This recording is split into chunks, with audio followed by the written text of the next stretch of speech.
CM Dhami ने मां नंदा देवी राजजात यात्रा की तैयारियों के संबंध में की समीक्षा बैठक। यात्रा मार्गों की समय से मरम्मत और सुरक्षा रेलिंग की स्थापना करने के दिए निर्देश। स्थानीय लोक कलाकारों को यात्रा से जोड़ने के साथ ही पारंपरिक सांस्कृतिक प्रस्तुतियों को दिया जाएगा प्रोत्साहन।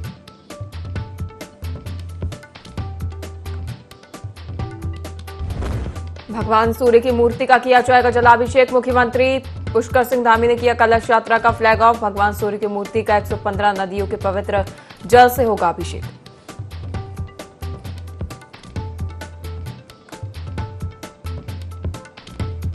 श्रावण मास के साथ कांवड़ यात्रा का हुआ आगाज। हरिद्वार में आज से बढ़ेगी कांवड़ियों की भीड़। मेला क्षेत्र को कई सेक्टर्सों में बांटा गया।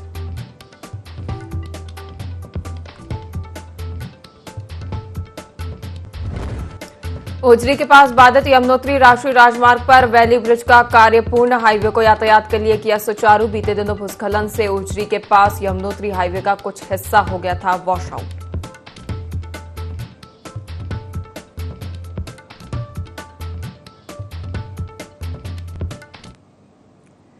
नमस्कार, IND 24 देख रहे हैं आप। आपके साथ मैं हूं पल्लवी परिहार और देवभूमि लाइव में आप सभी का बहुत बहुत स्वागत है। बुलेटिन की शुरुआत करेंगे खास खबरों के साथ। मुख्यमंत्री पुष्कर सिंह धामी ने उत्तराखंड की राजधानी देहरादून स्थित मुख्यमंत्री आवास से कुशीनगर जनपद में भगवान सूर्य की मूर्ति के जलाभिषेक के लिए कलश यात्रा का फ्लैग ऑफ किया। कुशीनगर में सूर्य की मूर्ति के जलाभिषेक के लिए देश से लगभग 151 पवित्र नदियों का जल एकत्रित किया जा रहा है। इसी क्रम में देवभूमि उत्तराखंड की पवित्र नदियों से एकत्रित जल की कलश यात्रा को मुख्यमंत्री ने रवाना किया। इस दौरान महामंडलेश्वर 1008 डॉक्टर स्वामी संतोषानंद देव जी महाराज, पूर्वांचल महोत्सव समिति के अध्यक्ष विनय राय और समिति के सदस्य मौजूद रहे।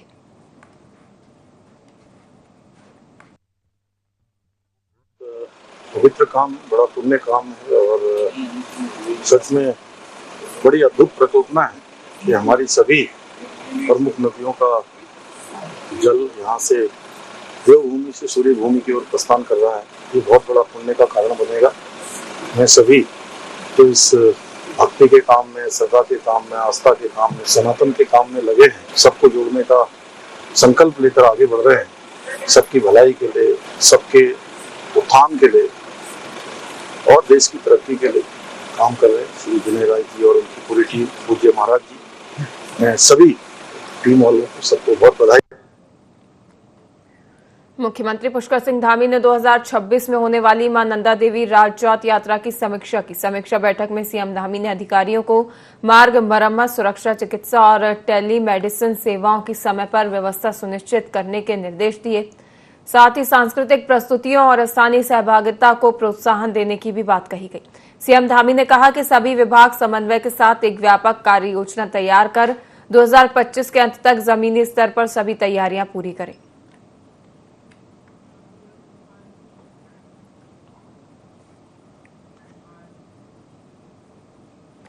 मुख्यमंत्री पुष्कर सिंह धामी ने सचिवालय में राज्य स्तरीय बैंकर समिति की विशेष बैठक की अध्यक्षता करते हुए प्रदेश में आर्थिक विकास और वित्तीय समावेशन को गति देने पर जोर दिया। उन्होंने बैंकों को निर्देशित किया कि ऋण योजनाओं में युवाओं, महिलाओं, सीमांत किसानों और स्टार्टअप्स को प्राथमिकता दी जाए। मुख्यमंत्री ने ऋण प्रक्रिया को सरल बनाने और सभी जिलों में मानसून के बाद विशेष ऋण मेले आयोजित करने की घोषणा की, जिससे जरूरतमंदों को मौके पर ही ऋण स्वीकृति मिल सके। उन्होंने इसे आत्मनिर्भर उत्तराखंड की दिशा में एक बड़ा कदम बताया है।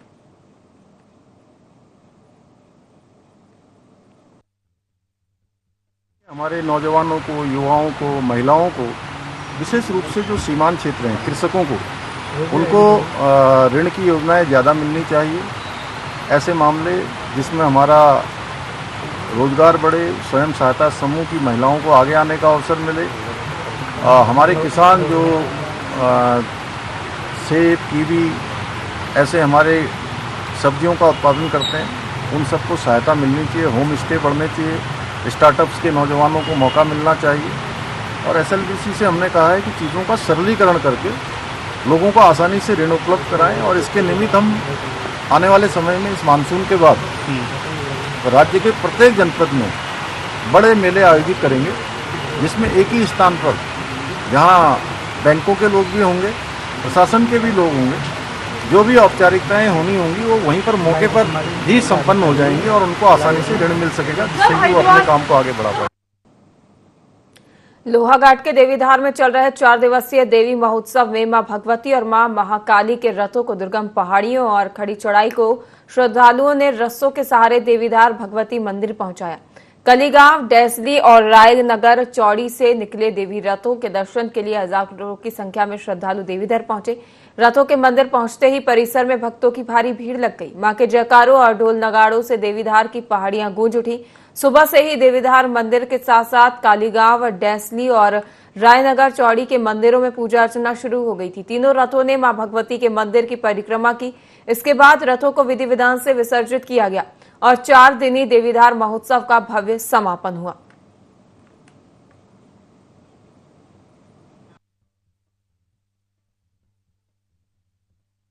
गांव से हमारे मां भगवती के रथ यहाँ पर पहुंचेंगे, जिससे मां भगवती, काली और आगे आगे हमारे बिल्वाबीर, 64 जोगन और 52 वीर रहते हैं। और ये बड़ी खुशी बात है, युवाओं में बड़ा जोश और उत्साह और महिला पीछे से महिला गायन करते हुए ओ खोल दे माता खोल बानी धार में के वाड़ला दी जोड़ा निशान लुना तेरा देर वाड़ला, ये सब गीत और संगीत के साथ यहाँ पर पहुँचेंगे।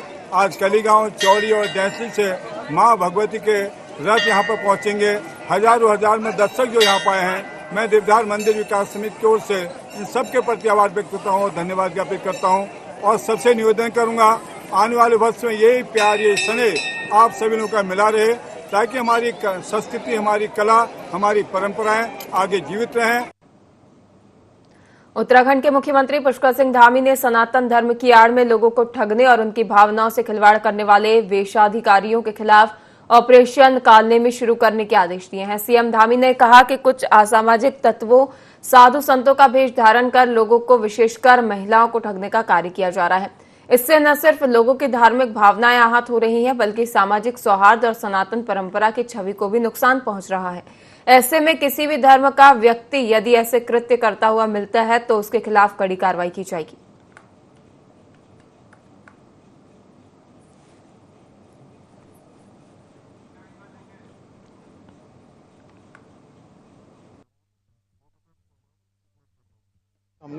हमने ऑपरेशन कालनेमी पूरे उत्तराखंड के अंदर चलाया है और कावड़ यात्रा भी हमारी प्रारंभ हो रही है कल से।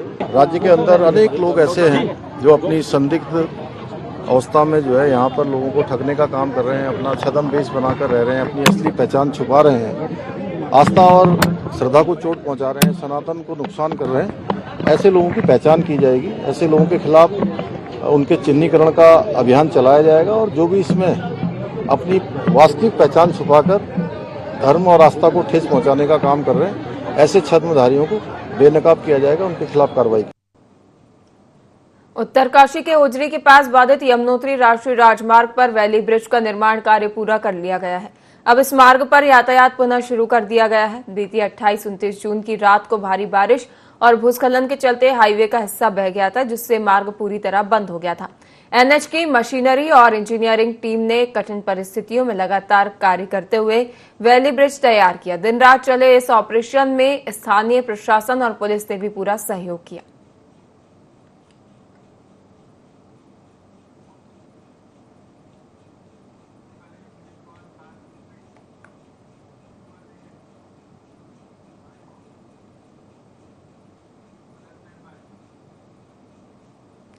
उत्तराखंड में मुख्यमंत्री पुष्कर सिंह धामी की ओर से शुरू किए गए ऑपरेशन कालनेमी को लेकर राजनीतिक और सामाजिक समर्थन मिल रहा है।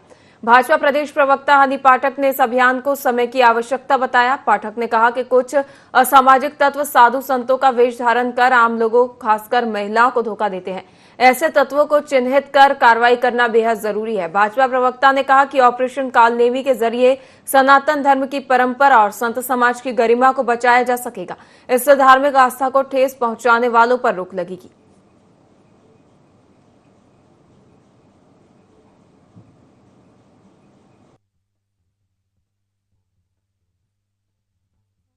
सराहनीय कदम हमारे यशस्वी मुख्यमंत्री श्री पुष्कर सिंह धामी जी ने ऑपरेशन कालनेमी शुरू किया है, ये बहुत ही ज्यादा सराहनीय पहल रहेगी हमारे उत्तराखंड में। इसके तहत जो असामाजिक तत्व हम साधु संत का वेश धारण कर कर लोगों के साथ छल करने का काम कर रहे हैं, उस पर पूरी तरीके से रोक लगेगी। हमारी माताएं और बहनें जो एकदम आसानी से उनके चुंगल में फंस जाती हैं, जो लोग साधु संत का वेश धारण करते हैं, उस पर भी पूरी तरीके से उनको चिन्हित करके रोक लगाने का कार्य किया जाएगा। ये हमारे सनातन धर्म की संस्कृति की परंपरा को आगे बढ़ाने के लिए बहुत ही सराहनीय कदम है। ऑपरेशन कालनेमी के तहत हमारी सनातन संस्कृति को जो गत में ले जाने का काम इस तरीके के साधु संत वेशभूषा धारण कर करते हैं, उस पर पूरी तरीके से प्रतिबंध लगाया जाएगा, जो कि उत्तराखंड में एक बहुत ही अच्छी पहल की तरफ जाए। हरिद्वार में अवैध कच्ची शराब के खिलाफ पुलिस बड़ा अभियान चला रही है। एसपी क्राइम जितेंद्र मेहरा के नेतृत्व में पथरी पुलिस ने दिनारपुर और ऐथल के जंगलों में छापेमारी की, जहां पुलिस ने कई अवैध भट्टियां नष्ट की और 10,000 लीटर लाहन मौके पर ही नष्ट किया गया। पुलिस की यह मुहिम अवैध शराब के खिलाफ कारगर साबित हो रही है। अधिकारियों ने बताया कि ये अभियान लगातार जारी रहेगा।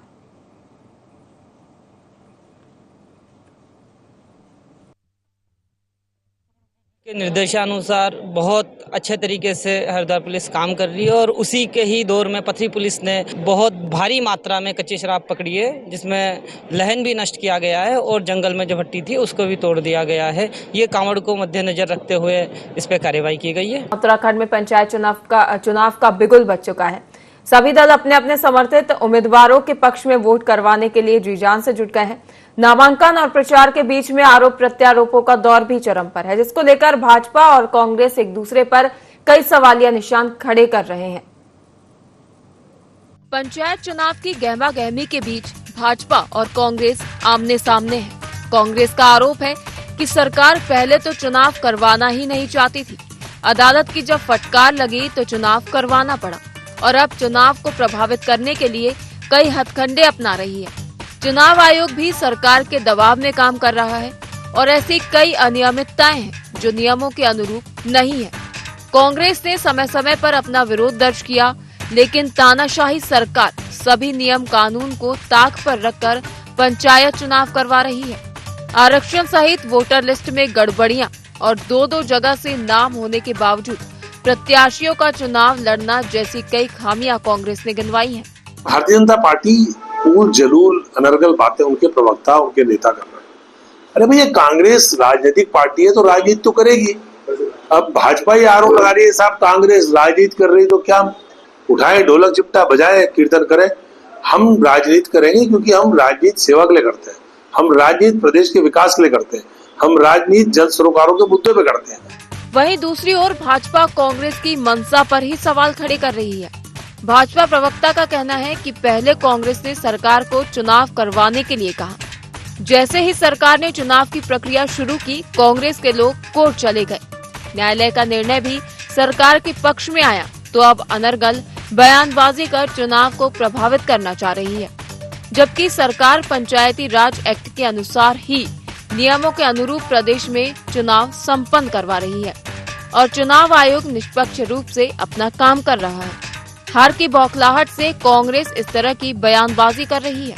पंचायती राज एक्ट जो 2016 है उसके अधीन ही जो नियम है उसी के अंतर्गत चुनाव करवाए जा रहे हैं और इस विषय पर जो भ्रामक प्रचार सोशल मीडिया में या विपक्षी दलों द्वारा किया जा रहा था, उसको लेकर के भी राज्य निर्वाचन आयोग ने स्पष्ट कर दिया अपना रुख कि जिस भी व्यक्ति का नाम, जिस भी वोटर का नाम वोटर लिस्ट में होगा वो वोट देने के लिए पात्र होगा। एक भ्रामक बयानबाजी से अपना लाभ लेने का काम जिस प्रकार से विपक्षी दल करना चाहते हैं उससे कुछ होने वाला नहीं है। चुनाव कोई भी हो, भाजपा और कांग्रेस के बीच वार प्रतिवार का दौर किसी भी मुद्दे पर चलता रहता है। दोनों की दल मतदाताओं को अपने पक्ष में करने के लिए प्रयासरत है। फिलहाल उत्तराखंड में पंचायत चुनाव होने जा रहे हैं, इसकी प्रक्रिया भी शुरू हो चुकी है। ऐसे में अब ये देखना होगा कि गांव की सरकार किसके पक्ष में बनती है और किसे मात मिलती है।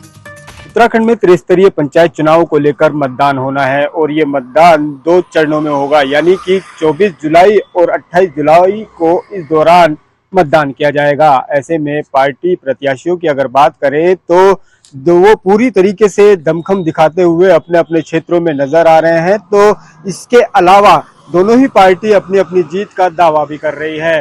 ऐसे में देखा जा सकता है कि आरोप प्रत्यारोप का जो दौर है वो भी इस दौरान जारी है। भाजपा का साफ तौर पर कहना है कि कांग्रेस चुनाव को प्रभावित करने के लिए तरह तरह के प्रयास कर रही है, तो वहीं कांग्रेस का साफ तौर पर पलटवार करते हुए भाजपा का ये कहना है कि भाजपा लोकतांत्रिक तरीके से चुनाव करा रही है।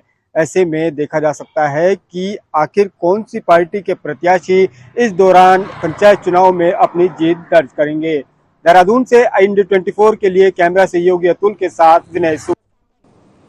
रुड़की में कोतवाली क्षेत्र के हरिद्वार रोड पर कावड़ियों ने एक स्कॉर्पियो कार पर कावड़ खंडित करने का आरोप लगाकर जमकर हंगामा किया। बेलडा गांव के पास हाईवे पर कार में तोड़फोड़ की गई। पुलिस मौके पर पहुंची और कुछ कावड़ियों को पूछताछ के लिए हिरासत में लिया गया। घटना का वीडियो भी सोशल मीडिया पर वायरल हुआ है।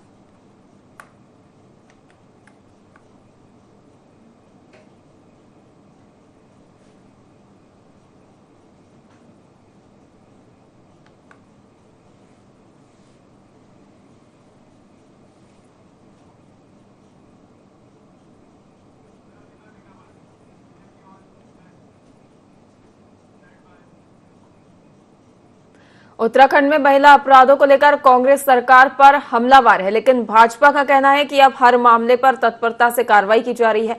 भाजपा मीडिया प्रभारी मनवीर चौहान ने कहा कि कांग्रेस शासन में केस दर्ज ही नहीं होते थे, इसलिए आंकड़े सामने नहीं आते थे। अब पारदर्शिता के चलते अपराधों के आंकड़े दिख रहे हैं। सिर्फ कांग्रेस बयानबाजी कर रही है और गलत आंकड़े देकर जनता को गुमराह किया जा रहा है।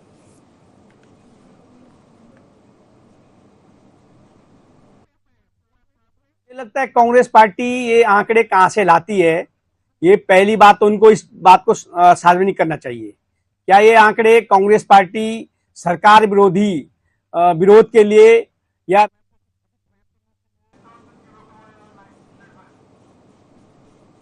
वहीं रुक करेंगे इंदौर की ओर, जहां मुख्यमंत्री डॉक्टर मोहन यादव कार्यक्रम में शामिल हुए हैं। अध्यक्ष हैं और आदरणीय हंसराज जी से कि माननीय मुख्यमंत्री महोदय जी का आप दोनों मिलकर स्वागत करें। आ जाए माननीय पसारी जी। हमारे आदरणीय मधु वर्मा जी भी माननीय मुख्यमंत्री महोदय जी का स्वागत कर रहे हैं।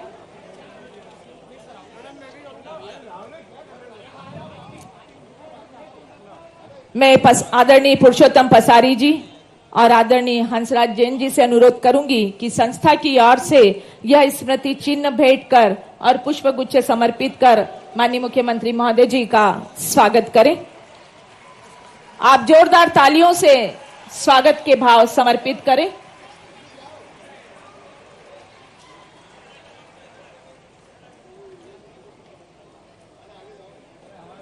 आदरणीय सुमित चावड़ा जी ने भी स्वागत किया, आदरणीय सुमित मिश्रा जी ने भी स्वागत किया। आदरणीय सभी के मन में स्वागत के भाव हैं और हम स्वागत के इस सोपान को यहीं विराम देते हैं।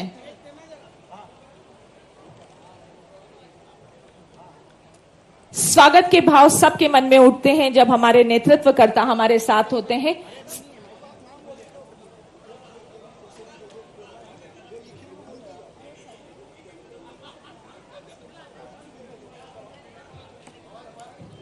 और हमारे सभी संस्था के व्यक्ति, हमारे सभी संस्था के सदस्य ये स्वागत कर रहे हैं। स्वागत के इस भाव को यही हमारे सारे MIC मेंबर से अनुरोध है कि आदरणीय कैलाश विजयवर्गीय जी का स्वागत करें, आदरणीय तुलसीराम सिलावट जी का स्वागत करें, आदरणीय शंकर लालवानी जी मंच पर विराजित सभी का सम्मान करें।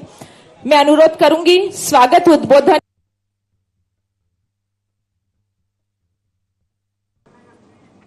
हरिद्वार के सिडकुल क्षेत्र में खाद्य सुरक्षा विभाग ने एक अवैध कोल्ड ड्रिंक फैक्ट्री पर छापा मारकर उसे सील कर दिया है। ये फैक्ट्री बिना फूड लाइसेंस के चलाई जा रही थी। खाद्य विभाग की टीम ने फैक्ट्री से 50 किलो कार्बोनेटेड वाटर, 25 किलो चीनी और नकली लेबल बरामद किए हैं। प्रशासन ने साफ किया है कि कांवड़ यात्रा के दौरान किसी भी प्रकार की अवैध गतिविधि को बर्दाश्त न किया जाए।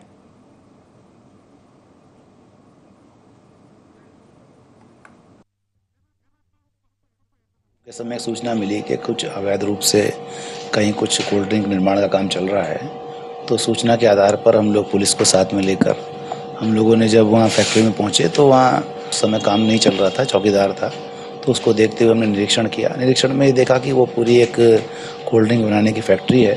कोल्ड ड्रिंक की जो बॉटलिंग प्लांट, फिलिंग प्लांट भी वहाँ मिला। इसके अलावा 125 के आसपास चीनी के कट्टे तब हाल ही में खरीदे गए हैं। घोल भी मिला, लिक्विड जैसे बना के रखा गया हो, तो इस तरह की चीज़ें मिली। पूरी फैक्ट्री थी। मालिक का पता करने की कोशिश की, मौके पर आए नहीं, जिसमें हमने ये कहा है कि विदाउट लाइसेंस अब चल रहा है, तो पहले तो हमने बंद करने के आदेश कर दिए हैं। बाद दर करके कार्रवाई भी की जाएगी और जैसे उसका स्पष्टीकरण आता है उस हिसाब से आगे कार्रवाई की जाएगी।